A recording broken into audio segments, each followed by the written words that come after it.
Calls to cancel Netflix? Do they deserve it? Let's talk about it, y'all. Middle America.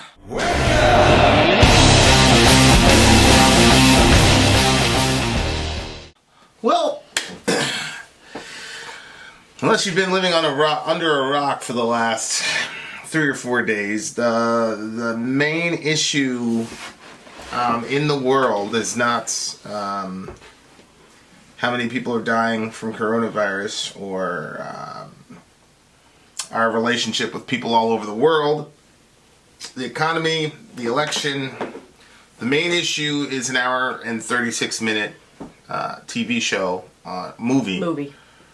Made for TV movie on Netflix called Cuties. Cuties, it was interesting. It was a French film, and there was some voiceover. There was voiceover throughout the entire movie, but it focuses on an 11-year-old girl named Aimee.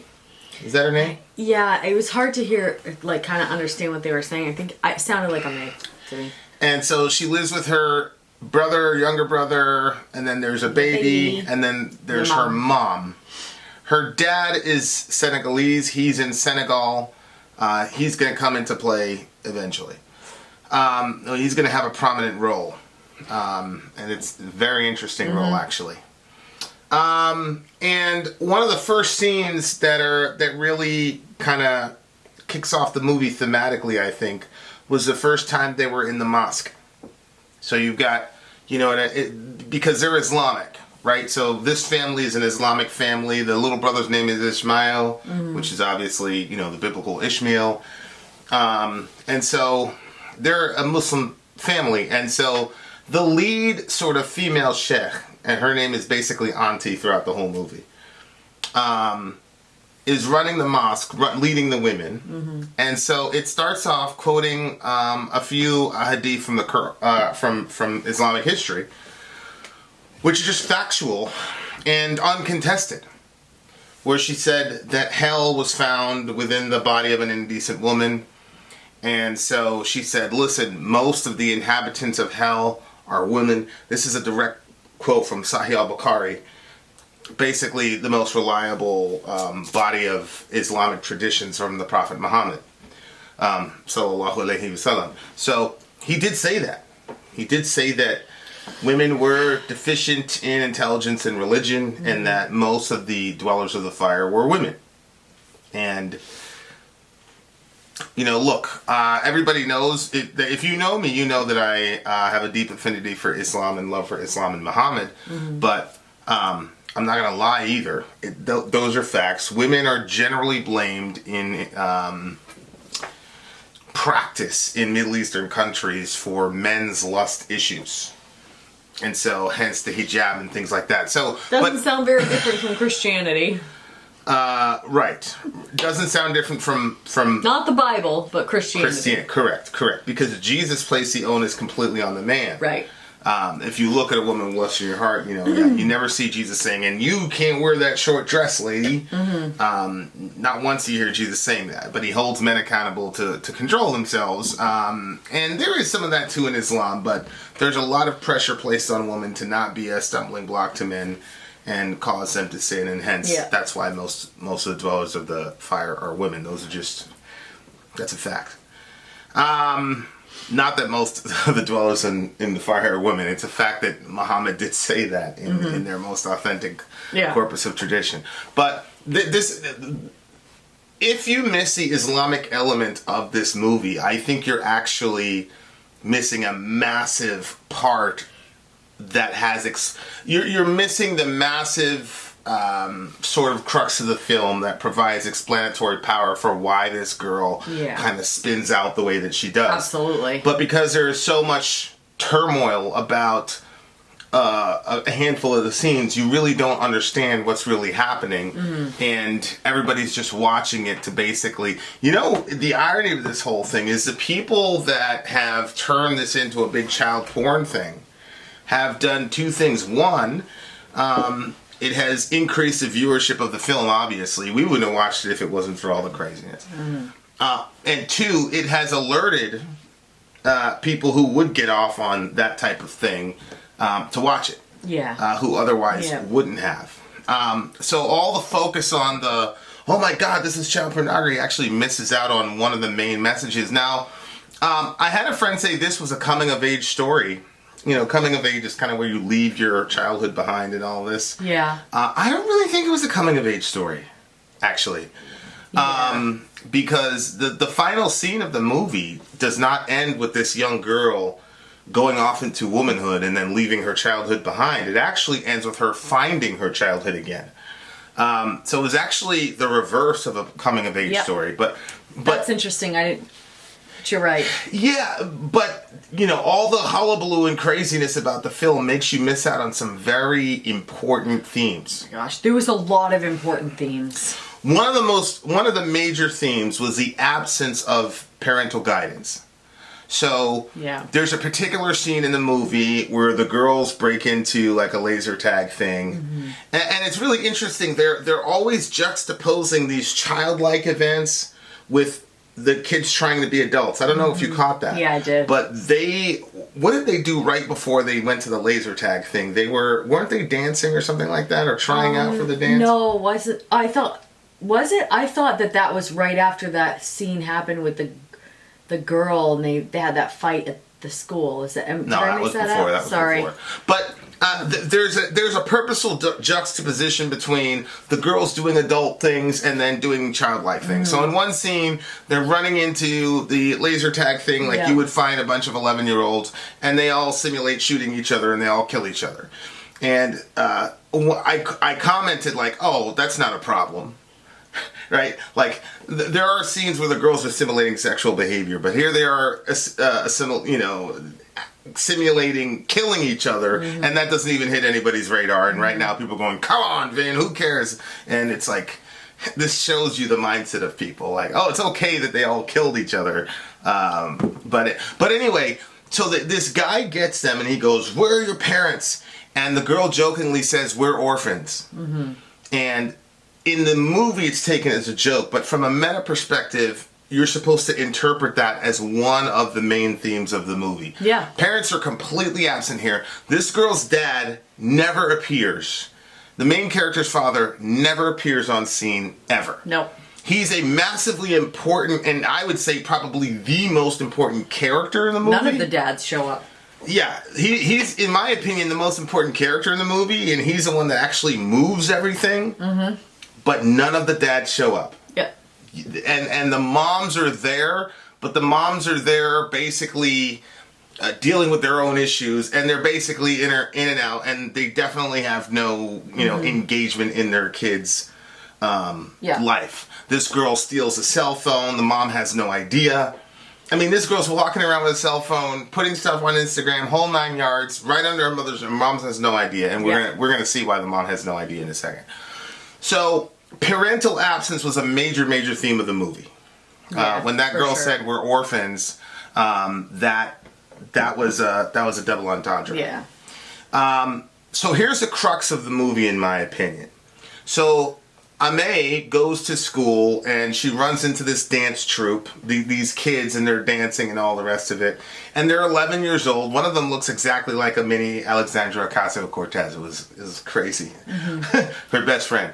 And so she hooks up with these girls, and they're kind of, this girl's an Islamic girl, and the other girls are, modern, westernized French girls, and they got skirts and all the rest of it. I remember you saying, like, I can't believe that the mothers let them leave home like that. And so she's drawn to them because of their dancing and things. Like, initially, it's just a regular fascination of them being able to dance, and obviously the contrast from an Islamic background to that. Well, yeah, because it goes right from, at the beginning, like, of the movie, she's in that prayer time where they're putting all that pressure on a woman in the indecency thing. Right. And then from there, she hears the music in the laundromat of the apartment, and she goes in and sees the girl dancing and flattening her hair and stuff like that. So it's like two worlds. Yeah. Yeah, and the director-writer constantly were juxtaposing those appositionally. I thought it was brilliant writing. I thought it was a really good job. Yeah, she got these beads, and she's telling her brother, like, talks about, like, ghosts being in the beads or something like that. And so there was, like, fear that was connected with... Yeah. their religion. Yeah. And it's interesting because she's initially drawn to the religion to some degree because she takes the prayer beads. Mm-hmm. She steals them from the mosque, basically, but she wants some sort of connection with her religion. But here, to me, is the most important moment of the movie. So she's snooping around in her mother's room, and there's this one particular room that the mother, like, stood in front of. It was kind of a spooky scene. But the mother's just standing in front of this room, and you don't know what's going on the other side of that room. And it's very spooky, almost like Get Out level kind of spooky. I agree. I agree. And so, anyway, there's another room that the mom sleeps in, and the girl is poking around, and the mom comes in, so she runs under the bed. And in this scene, and all you see is the mother... Because she saw the dancing, so she had tied her shirt, and she didn't want her mom to catch her like that. Correct. It was kind of sad, too, because previously, before that, she was, like, drawing, like, flowers and, like, things, like, little girlish, and she created a heart with these things on her mother's bed and stuff. So her mom and her dad. Because of what her mother was going through, the mother never saw that stuff, just flicked it off the bed, and so it was...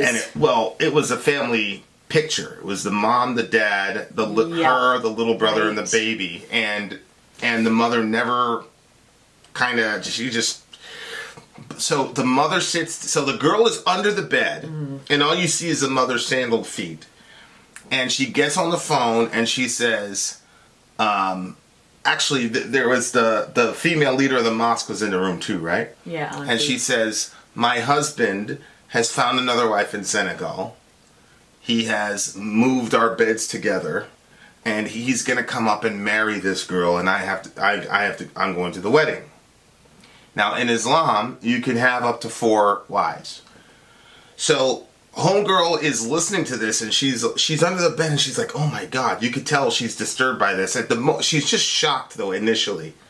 Well, then the older woman says to the mother, "You got to call other people and tell them this." The older woman's... Because she keeps having to say, like, you know, basically may their marriage be good. Right, and mashallah. maybe they have a lot of children and live long. And because Islamically speaking, like, this is part of the Sharia, and if you say that's wrong, you're saying Prophet Muhammad's wrong, and you can't do that.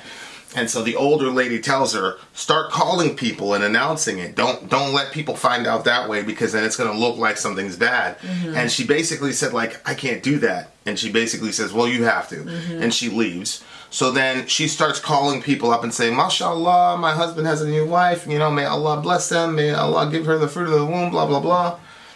And then it was one of the most heart-wrenching scenes I've seen in a very long time. You don't see... All you see is the mom's sandaled feet. And, you know, she starts that nervous kind of shake. And then you hear her start to smack herself. And hit herself in the face. And that, you see the little girl under the bed start crying and crying and crying. And that actress, subhanAllah, she was really, really good. It starts with one tear, and you could tell... And this woman just smacking herself over and over again. And what I got... And then the phone rings. And she answers the phone, and she pulls it together and laughs and says, "Oh, reception is bad." Yeah, this is another hadith where Aisha said, "I've never seen any women suffer as much as the believing women do." She complained to Muhammad. And it really kind of opened the doorway to get insight into what these women are going through with the polygamous marriage thing. And, you know, just like there's Christian Stepford wife hypocrisy where the wife is, like, happy to wear the apron or whatever, and she's supposed to be a lawyer, like she was created to be a lawyer, but she's stuck in the apron doing her wifely duties because she's supposed to be at home, and she pretends that she loves that even though her entire dream is going away in Christianity. There is a sense, and I've seen this on a multitude of occasions with the multiple wives situation, where the first wife is being murdered inside, but she has to put out a good front. And so the little girl is watching this happen. She's watching her mother smack her. That was such a hard scene for me to watch. It really was. If that didn't bring a tear to your eye, because to me, I was looking at it like she was attacking herself for her own inability to please her husband, so that she wasn't good enough, so her husband had to go off and find somebody else. That's how I interpret her attacking herself. she was basically punishing herself, like, why are, something is wrong with me that would make him want another husband. Yeah, That's why I thought that scene was happening, I just was thinking that, like, inside she was just feeling so much pain that it was easier to have, like, the shock of, like, that feeling rather than feeling what she was, because that feeling inside was just staying there. It wasn't moving, and so it was like... And then she's got to go to the wedding. It's mind-boggling. It's mind-boggling to me. Like, it's unbelievable. And, that hit pretty close to home to me because I kind of went through a version of something like that myself. So I could just imagine, like, if I thought I actually had to go through with that. I was like, are you out of your freaking mind? Like, but anyway, so after that scene, this girl spins out. She completely spins out. She gets hooked up with this crew. She steals somebody's phone. Mm-hmm. She's watching all these, like rap videos where the girls are basically half naked. She's doing that. Women, though, not children. Right. These are grown. Well, the little girl, the 11-year-old, is watching on her stolen cell phone these grown women. Mm-hmm. And she's doing it literally next to her mother in the mosque. So she's got a niqab. A niqab is like an entire face covering. She's got a little Apple earbuds, and she's watching this in the mosque, right under her mother's nose. But her mother, basically for the rest of the film, cannot parent her. Yeah. Because the mother is dealing with her own trauma. Yeah. So the mother can't parent this girl. So the girl is basically on her own. And so she like I said, the girl starts spinning out. She starts trying to get herself ingratiated into this dance troupe with these girls because she wants acceptance from these girls. But then what's interesting is, so the girls initially are dancing kind of provocatively. But it's her, it's Ame, she's the one that sexualizes that next level, Right, because she starts emulating the actual videos. And so when she's trying out to dance with the crew, she does their little routine, which is basically just a little ditty routine. And then she starts incorporating the stuff that she's seeing on these rap videos. And that's when, the first time I was like, to me, if they would have showed the scene once. Yeah. And then basically by implication you put it together that that's what they're doing. Yeah. I think that would have been sufficient to make the point. I agree.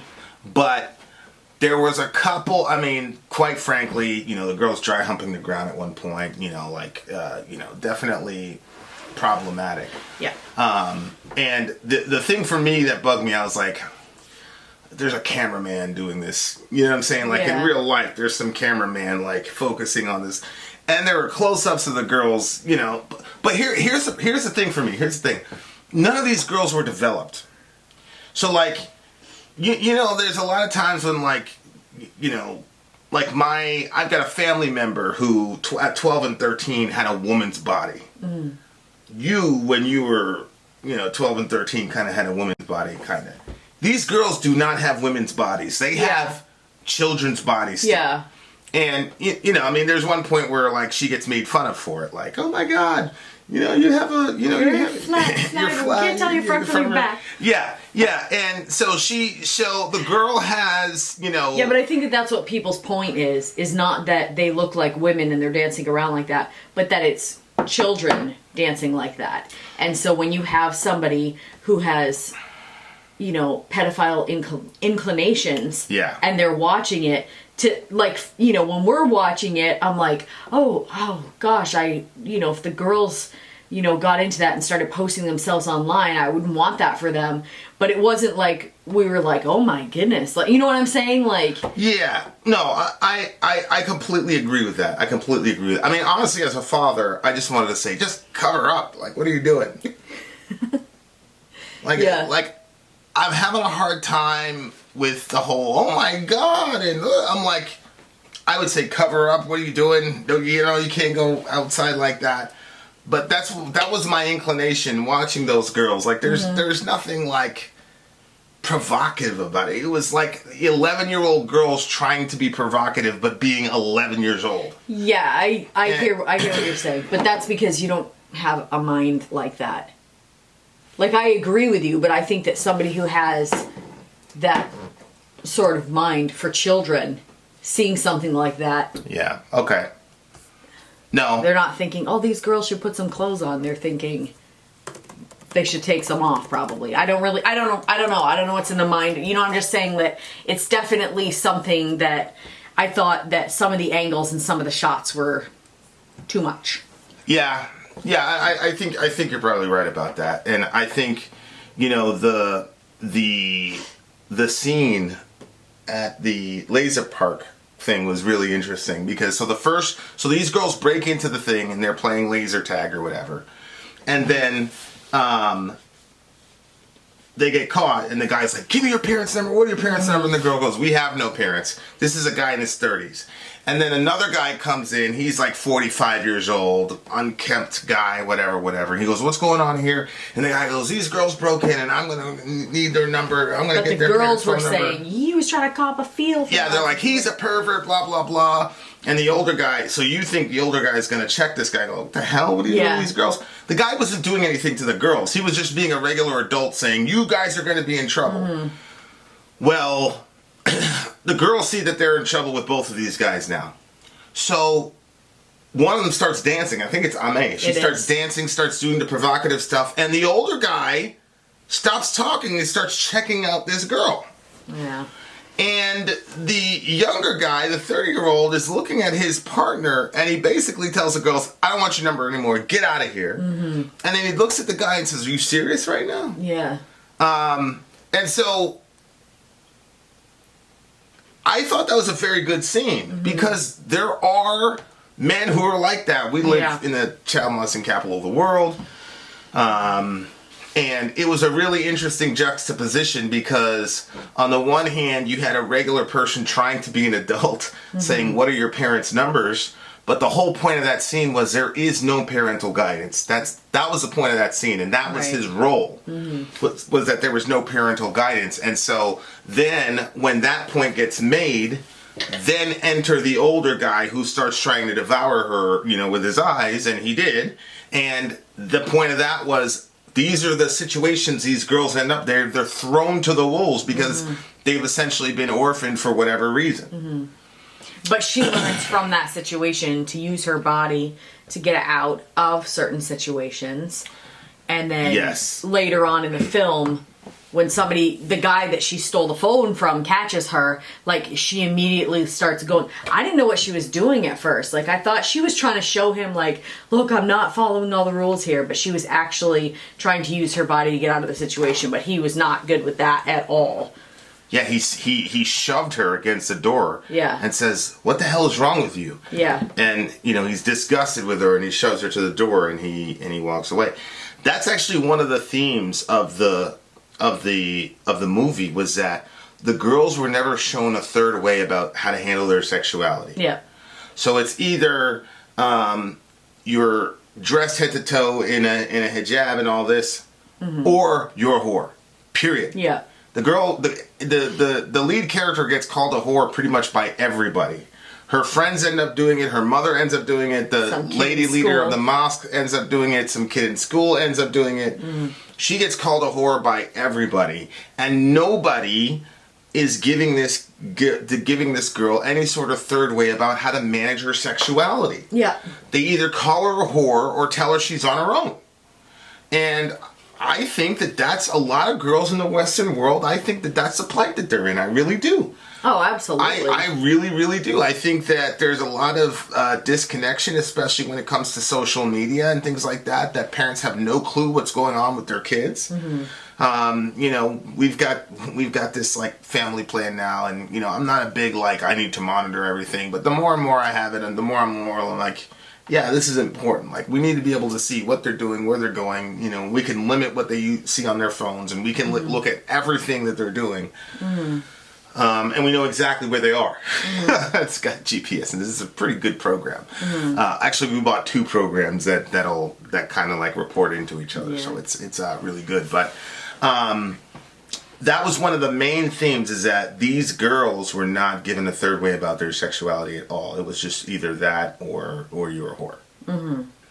And then there was a very significant moment. I think that kids need guidance because, you know, these 100%. girls, and that's what you were seeing in the film, was that because there was a lack of guidance from the adults around them, they ended up getting into more trouble or doing things that to them, you know, she makes that blunder. And, you know, I don't know, are you getting into that later? Yeah, I'll get into it later, but there's okay. Yeah, go ahead. But another very Islamic moment in the movie was she had just gotten home from the arcade. Mm-hmm. And you see there she's bleeding. She's having her first cycle. Mm-hmm.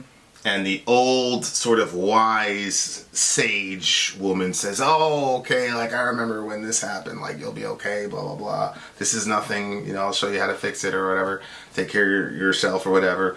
And then she said, when I was your age, I was engaged and married to this guy.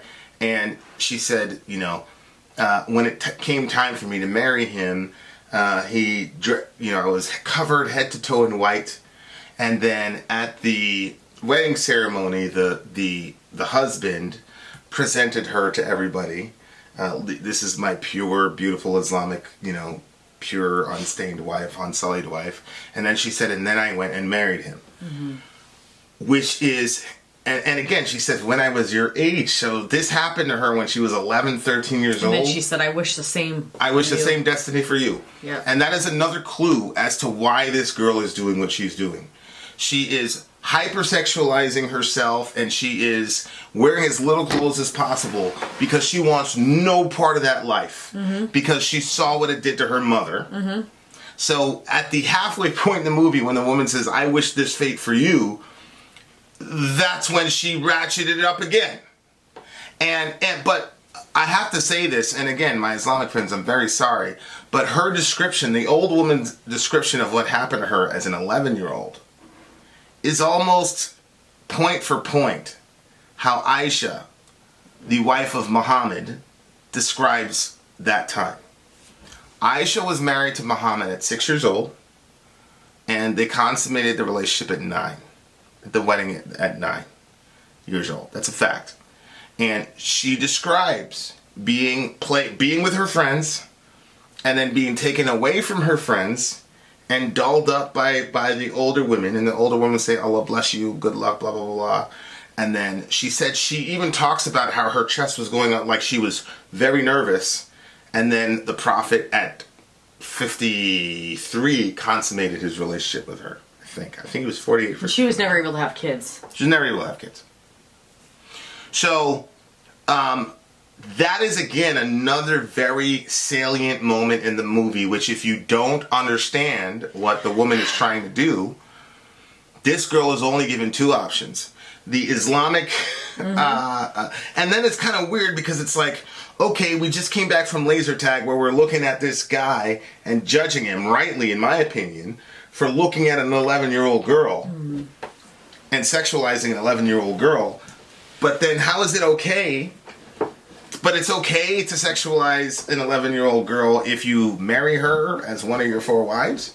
That's one of the arguments that I think was being made in the movie that I think people... Yeah, no, it's true. And I was thinking to myself, how the hell did this woman get away with this criticism of Islam? Because to me, the scenes were almost juxtaposed. Oh, yeah. Yeah. One on top of you, the nasty, sick white guy who's looking her up, and the guy going, what the hell is wrong with you? And the thing is, anytime a dude or an older gentleman was lusting after the girls, he's always portrayed as wrong. Mm-hmm. But it does happen. And these girls in America and the Western world have absolutely been hypersexualized because of their access to social media. All these kids have phones and iPads, and very few of them have the parental guidance that you initiated in our household. Mm-hmm. So it's one of those things where it's like a wake-up call type of thing. If we didn't have that type of software, I would have gotten it after watching the movie for sure. Because it was that powerful to me as a father, where I was like, holy... And we homeschool our kids. Mm-hmm. Like... To me, it's like, I understand they're 11 years old, but I think this is a public service announcement to delusional parents. Oh, absolutely. There was so much that was going on outside of the parents' view. It's the doctor. You know, the parents a lot of times I think are thinking, oh, my kid is just at school, they're doing their school books and they're coming home. Correct. Or they're just hanging out with their friends and they're like the mom. Or they don't want to know. She came in. Well, yeah. The mom came in and brought the juice into the room. And the girls were just trying to get up on the webcam with some guy that they liked. And then, you know what I mean? Like, that whole scene happened. The mom had no clue what was going on. She came in, they closed the computer, and everybody was like, oh, hey. And then the mom saw the second time she came into the room that something was going on, but none of the kids said anything to her what was going on. They all just left. And she didn't dig into what was going on. And I think that... Yeah. I think you're right. I think that there's part of it that's the absentee parent. If I hear what's happening, I'm going to have to do something about it, and I'm not really sure what I'm going to do about it. So if I don't hear about it, then maybe... Which I think, honestly, is probably at root, or one of the roots subliminally, of the hyper overreaction to this movie.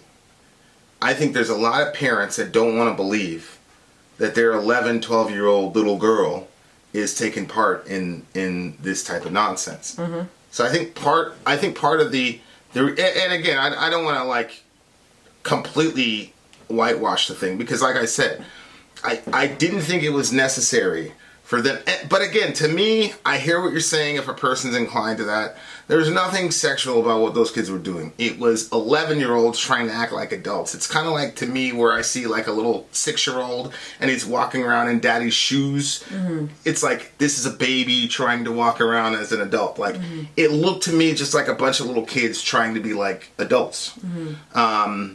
But I think there's a lot of parents, man, that want to have some sort of delusional idea about their kids.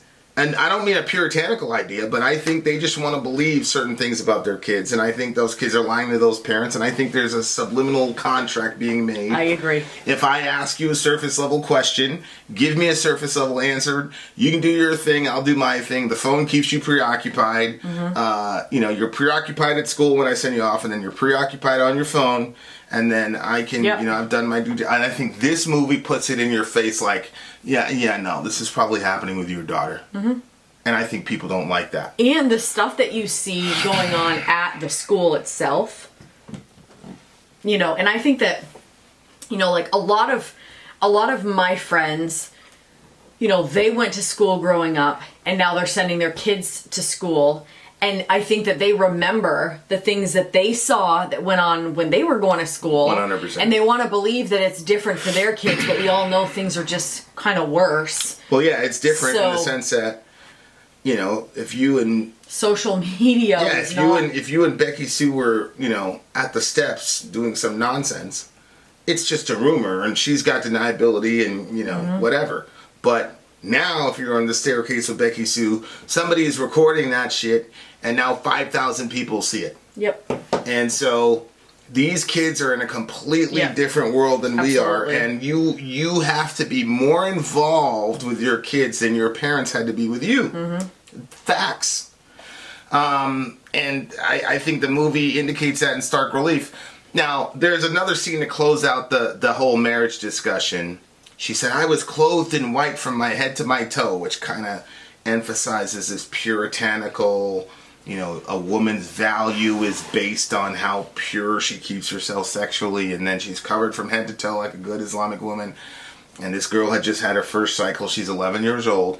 And then the mom comes in and looks at her and says, you're a woman now. And there's this awkward silence, and then she turns around and leaves. Mm-hmm. Because again, according to Islamic law, when a male child has developed pubic hair, he's a man. Mm-hmm. And when the young lady has her cycle, she's a woman. Mm-hmm. So again, this is an Islamic thought process, but it's obviously untrue. You're not a woman at 11 years old. But that is how these child marriages get justified. Oh, she had her cycle. So, okay, so she's a woman. So this girl, if you have the misfortune of having your cycle at 11 years old, now you're eligible to be married in many parts of the Islamic world. That's just a fact. I mean, go Google Yemen child brides. I mean, it's there. And so that's a decidedly Islamic mindset in the year 2020. And it hasn't evolved in many strains of Sunni Islam. And it's a very harsh criticism of that worldview. But it completely gets overshadowed by the fact that these girls are dancing. So there was a couple other situations in the movie. There was one very concerning scene for me where there are two scenes. So one is the girl shows up. Now she steals money from her mother, who she's losing more and more respect for as the movie goes along.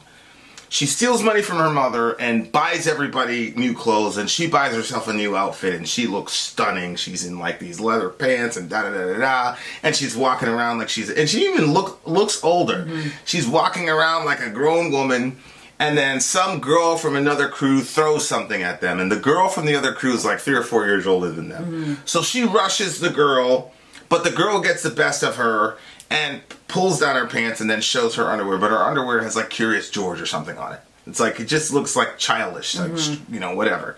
And again, this is one of those moments where their attempts at being adults gets juxtaposed with the fact that they're still little kids. Yep. Right? Yep. So like that happens all through the movie. It's placed side by side. And they took down her pants, but again, it's like it's an 11-year-old getting pants. Like, I did not see anything sexual about that situation.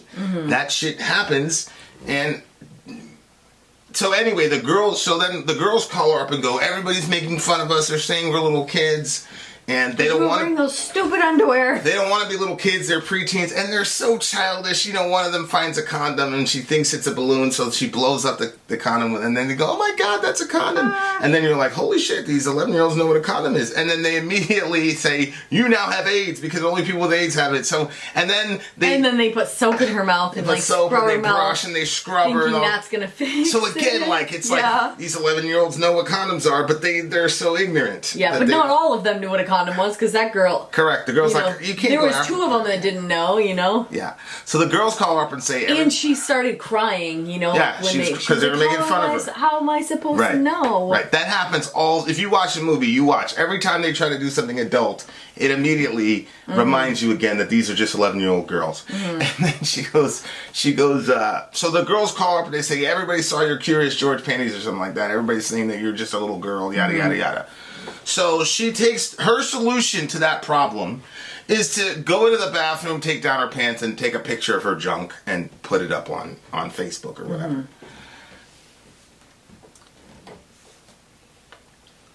That's something I could see people doing. Like, I could definitely see that happening. Like, as an 11-year-old. And it didn't accomplish what she thought it was going to accomplish. It ended up being backfired. It completely backfired. It was a completely negative thing. Like, correct. Even the way that everybody reacted. Her friends turned on her. Yeah, like it was because the boy. Everybody was saying you're a whore. It was not presented like this is a good idea. No, but her best friend was like, look, we can hang out in private, but I can't hang out with you in public because everybody's saying that you're a slut and you're a whore. And now everybody's saying that we need to take pictures of our junk because of you. And so it was this really crazy situation where this girl's friends completely abandoned her. And she's desperately wanting to dance. This is another sad scene. She's like, come on, let's dance. And she's pulling them to try to dance and all that because they had like finals in 2 days. And they wouldn't dance with her because they were like, we don't want to be associated with you.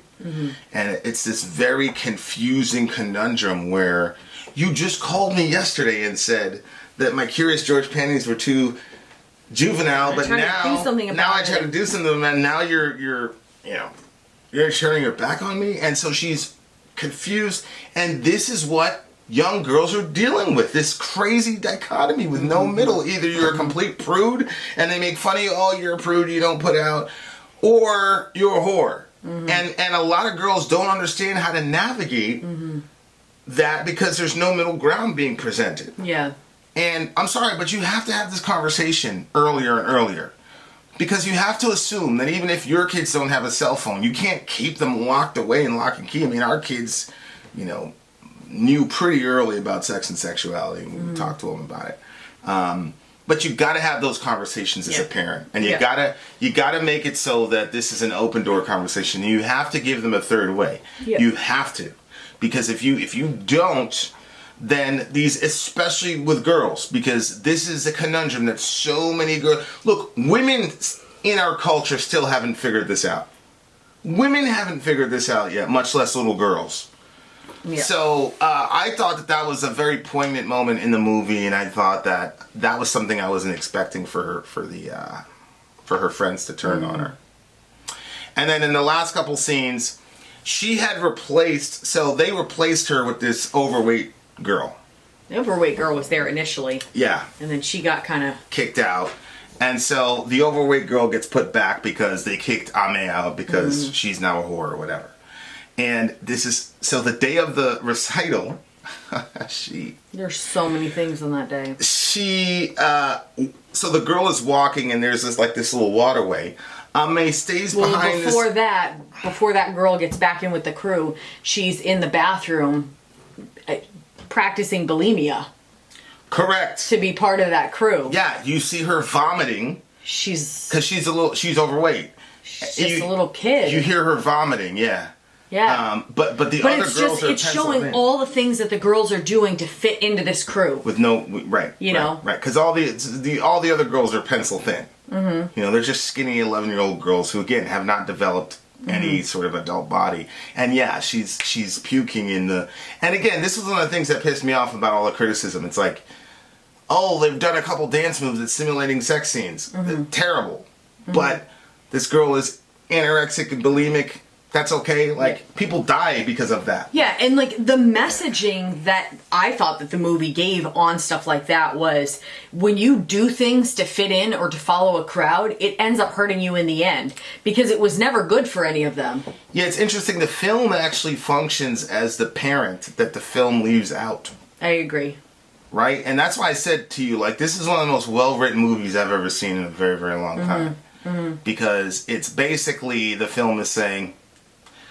Look, your parents aren't going to tell you. I'm going to give you the real skinny. Yeah. This is how this shit is going to go down for you. Yeah. You don't want to take this path.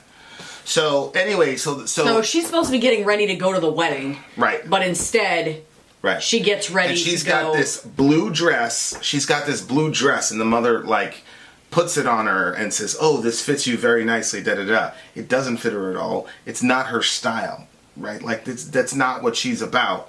But, again, that's metaphorical of... The mother is trying to push that culture onto her. No, when she first saw the dress, before she found out what it was for, she liked it. She was smiling about it. She was putting it up. And as soon as she realized that this was the dress that was going to seal that deal with her father and another woman, she hated the dress after that, and she wouldn't even put it on. Very good catch. Very good catch. Again, that scene in the movie, that's why I said the father was the most important character in the movie, because... He set all those things in motion. You're absolutely right. So the day of the wedding is also the day of the final recital. And so Ame dresses up for the recital and not for the wedding, which obviously has metaphorical import. And then the overweight girl is walking, and they're by this waterway, and Ame turns around and shoves her in the water. And the girl is basically drowning. Yeah. And Ame it looked like Ame wasn't, intending to drown her. No. But when she realized she was drowning, she wasn't doing anything to prevent it. She didn't jump in there to prevent it. Pass her or anything. She had her hair colored and makeup done and all that. She wasn't trying to do that. And but once she realized, the girl kind of I'm like, holy hell, this girl's about to die. But I'm like, all the criticism, this is almost attempted murder. Yep. And that doesn't get mentioned at all in all these critiques. No. Oh, she pulled down her panties and she did this and she did that. I'm like, yo, she almost killed somebody, bro. Mm-hmm. I know. Yeah. What? And then, she sociopathically looks at her, and the girl finds some sort of floaty thing, and yeah, it looks like it's like some kind of a big buoy or something like that. mashallah, she survives. Yep. Allahu Akbar. And then she just basically goes and like walks to the girls and basically says, hey, the fat girl's out, so you guys are gonna have me or nobody. Like, complete sociopathic move. Nobody says anything about it. Nobody's talking about how the pressures of Islamic society and the pressures of modernized post-sexual revolution, unguided preteen society has turned this girl into an absolute monster. No discussion.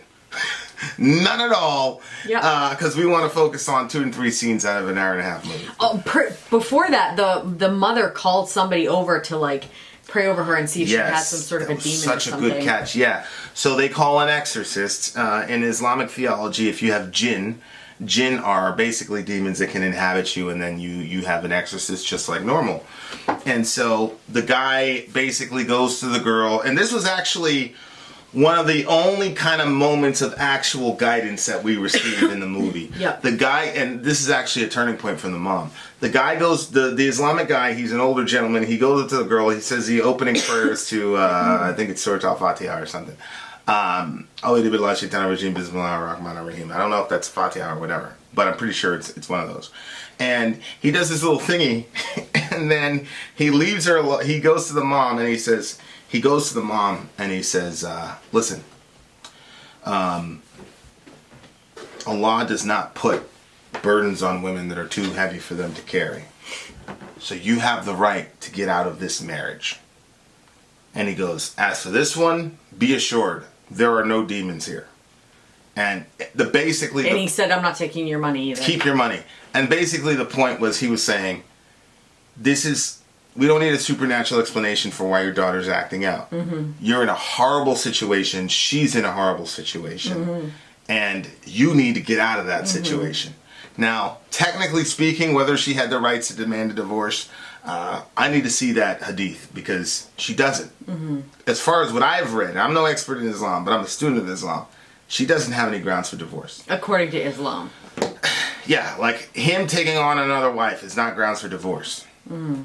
Like, I'm pretty sure of that. But I could be wrong, because I'm a Christian, I'm not a Muslim.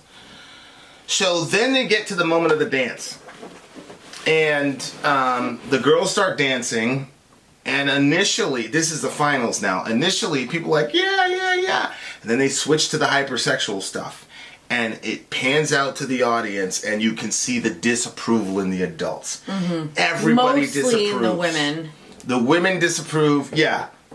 The women disapprove, but it's very interesting. The judges are like talking to each other, and it's like, oh, technique or whatever. But like the audience, the parents and things like that, they're like, no. And then you see this one scene where like the mother shields her eyes from the little, there's a little girl watching, the mother shields the eyes, and then there's this 15, 16-year-old kid, he's like, hey, this is great. And the little girl is like, no, I want to watch it, or something like that, like, I think it's that there's this draw toward that. But then, and you're also supposed to think, well, hell, what's that little girl gonna do at 9? You know what I'm saying? Because like it's kind of like the cycle is continuing. But it was, so basically there's a moment where she sees before that she went to the dance, she sees her husband's new wife. I mean her dad's new wife. And sure enough, she is dressed head to toe in that white hijab, all the way down to her, her feet, like that woman described earlier when she was 11. Now this is a grown woman, so this girl is watching this woman who's gonna come and invade her family. Well, you don't know that she's a grown woman. And she's covered from head to toe. Right. And it could be another 11-year-old. That's a good point. That's such a good point, because I didn't really think about that. I just assumed it was a grown woman. It could have been another 11-year-old. You're right. And she's mesmerized for a moment, and then she runs and trips, and then like some of the golds, like confetti that they have for the celebration, it spills on her. Yeah. So then you fast forward, she's doing the final dance, and they're doing all the dancing, and all the other girls all the parents are like disapproving and all this, and then some of the gold, showers down again, and it's at that point she gets triggered. She can't do it anymore. She cannot. She starts crying. She starts crying. Like that's just her breaking point. It's just too much. She's looking at all this disapproval, and somebody criticized that moment. They're like, what was the point of that anyway? That was a very powerful moment, because what it was saying was, none of you parents were guiding these kids, and now they've turned out to be whatever you think they are, and now you're judging them for it. And you give them no guidance whatsoever. And it's like, I'm like, damn, how do girls survive in this culture? And then she went from that judgment, and she runs home, and when she gets inside the house, Auntie is there, the woman that kind of like the is old running sage, things, and she immediately starts judging her. You're a whore. So blah, it's blah, like blah. she just went from there's just judgment everywhere. Yeah. And then she's being judged by modern Western society. She's being judged, and then she's being judged by her Islamic culture. There's just no escape. And it's then like she little children get exploited and sexualized in the Islamic culture, and they're being exploited and sexualized. So it's juxtaposed, and these are really complex scenes. You caught it. I'm so glad you were able to do the review.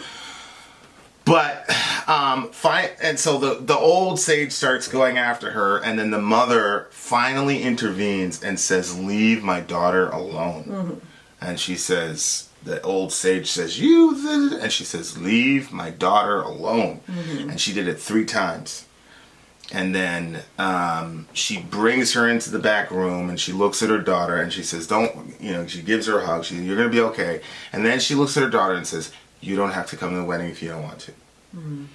If you don't come, it's okay." But she puts on her little African headdress, and she walks out the door, because she stands up tall. She's going to do her duty.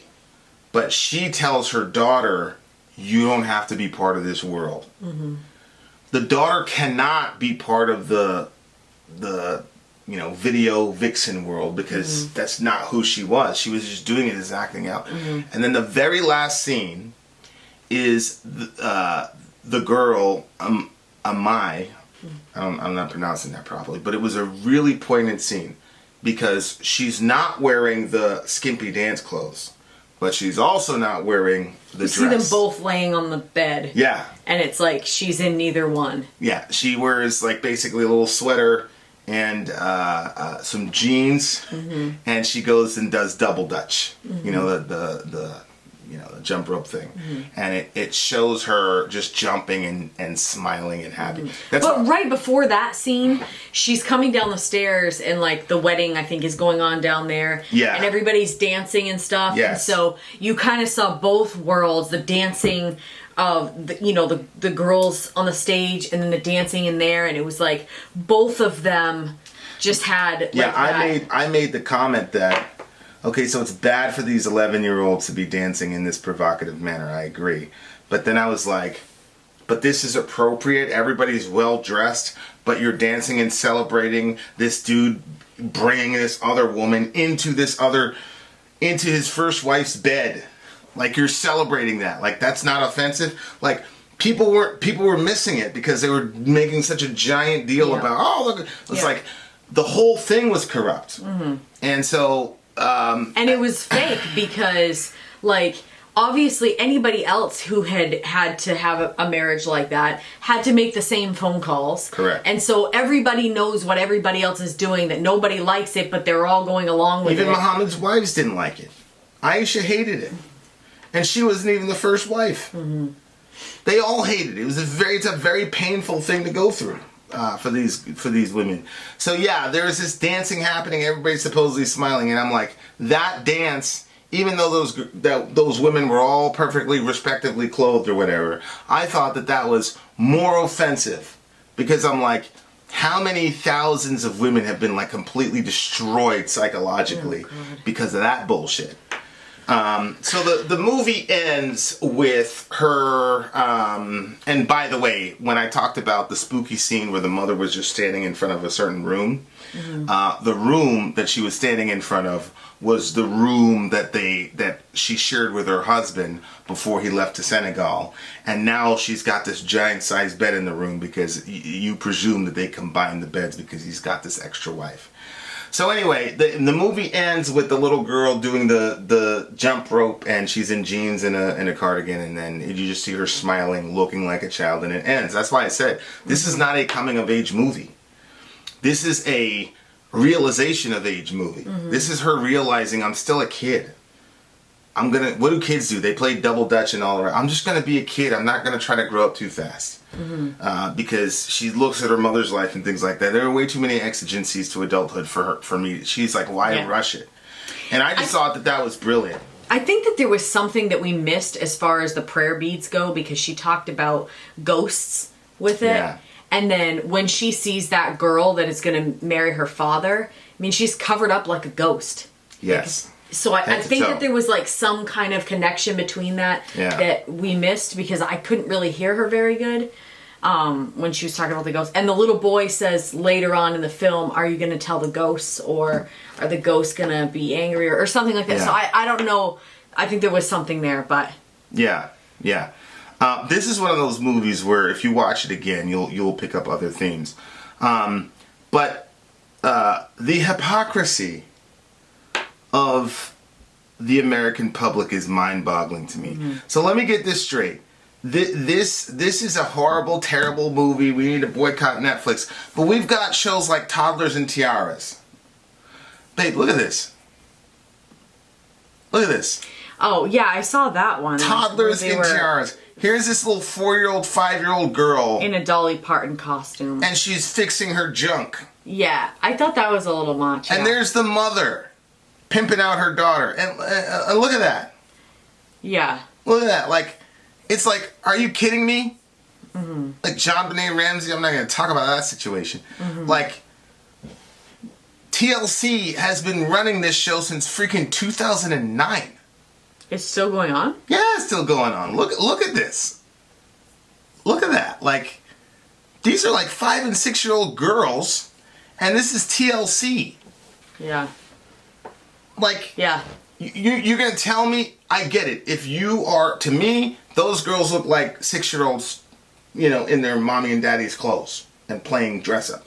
But just like you said, you, Vin, don't think that that's a sexual moment because you're not like that. But if you're a pedophile, then, well, what the hell do you think is going on in Miley Pedophile with some of these pictures? Oh, no, I Just agree. Google Toddlers and Tiaras. Like, it's unbelievable. These girls are made up like crazy. They're caked up. This girl's in a bikini. The TV channel, like this girl's faux smoking a faux cigarette. Oh my gosh. In a leather jacket.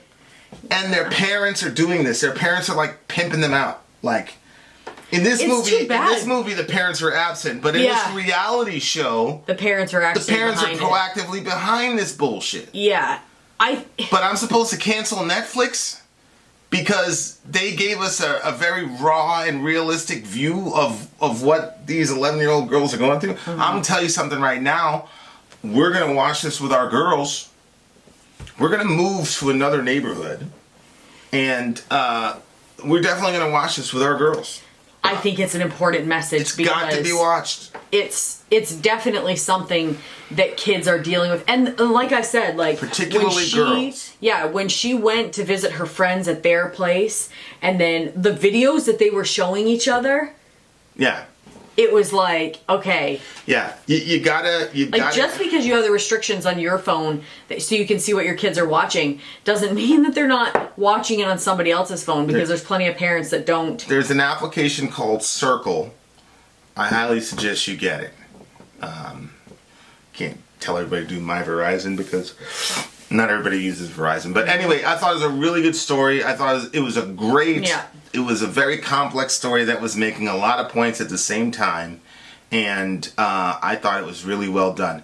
I was not a fan, to your point, of how they emphasized the body parts every single Yeah, time. I didn't think that they needed to zoom It was in just like that. it was and, unnecessary. It was unnecessary. Yeah, I think that you definitely could have got the point across without going that much into it. Yeah, it was just unnecessary, and I I felt uncomfortable.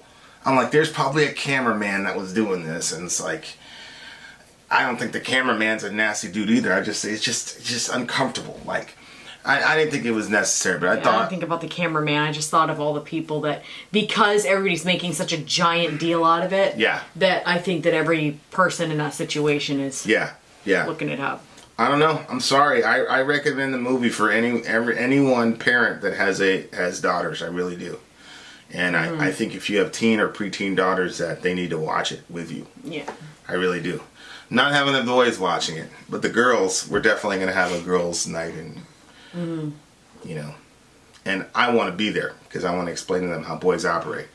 Love your neighbor. Take care of each other. Middle America. We are the media. Till next time, guys.